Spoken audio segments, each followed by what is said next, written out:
ते खून प्रकरणातील जे आरोपी आहेत यांना शिक्षा झाली पाहिजे। आणि खंडणी ते खून प्रकरण हे काय कनेक्शन आहे हे CIDनं ज्या दिवशी सुनावणी झाली पहिली 31 डिसेंबरला त्या दिवशी स्पष्ट केलं होतं। त्यावरच 15 दिवसाचा PCR दिला होता आरोपीला।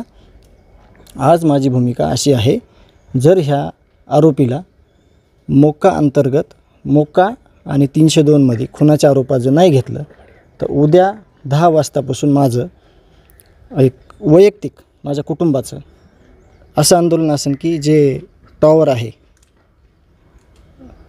मोबाईल टॉवर त्यावर जाऊन मी स्वतःला संपून घेतो।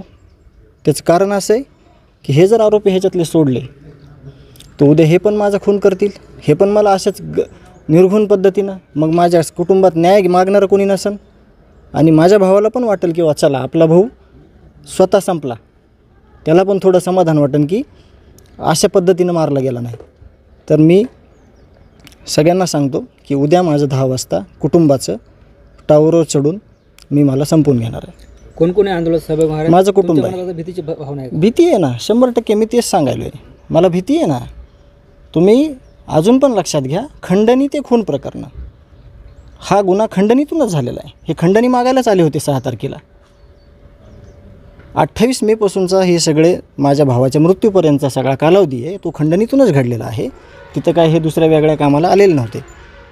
आणि जर मला न्याय भेटत नसेल, मला सगळी माहिती भेटत नसेल, मला सगळ्या ह्याच्यापासून दूर ठेवलं जात असेल मला आणि माझ्या कुटुंबाला, तर मी माझा स्वतःचा निर्णय घेतलेला बरा आहे। मी आणि माझं कुटुंबीय आम्ही उद्या हा निर्णय घेतो आहे। मी गांभीर्यपूर्वक सांगतो आहे, माझ्या भावाचं जी गोष्ट झाली ती उद्या परत ही करतील, म्हणून माझी ही भूमिका आहे। मी उद्या 10 वाजता सकाळी माझ्या आंदोलनाला सुरुवात करीन, टॉवरवर जाणार आहे मी आणि मला संपून घेणार आहे। तुमच्या आंदोलनाचं स्वरूप नेमकं कसं असणार आहे? मी टॉवरवर जाणार आणि मला संपून घेणार। मला सगळ्यांपासून ह्या भीती आहे। खंडणी ते खून प्रकरणातले आरोपी जे आहेत FIRवर तुमच्या, ते एकाला एक केलं आहे। 7वा आरोपी ऐन टायमाला येतो, 8वा आरोपी, आणि त्याला खून प्रकरणात घेतलं जातं आहे, योग्य केलं आहे। पण खंडणी ते खुनापर्यंतचे जे आरोपी आहेत पहिल्यापासूनचे त्याला जाणीवपूर्वक बाहेर काढलं जातं आहे। आम्हाला माहिती दिली जात नाही, गावकऱ्यांना दिली जात नाही, मला देत नाही।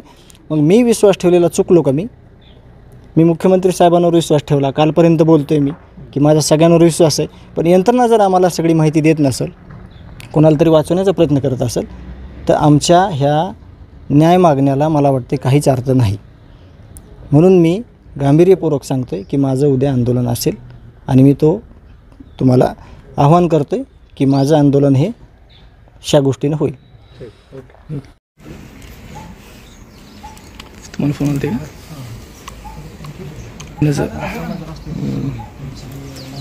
घ्या दुकान आपले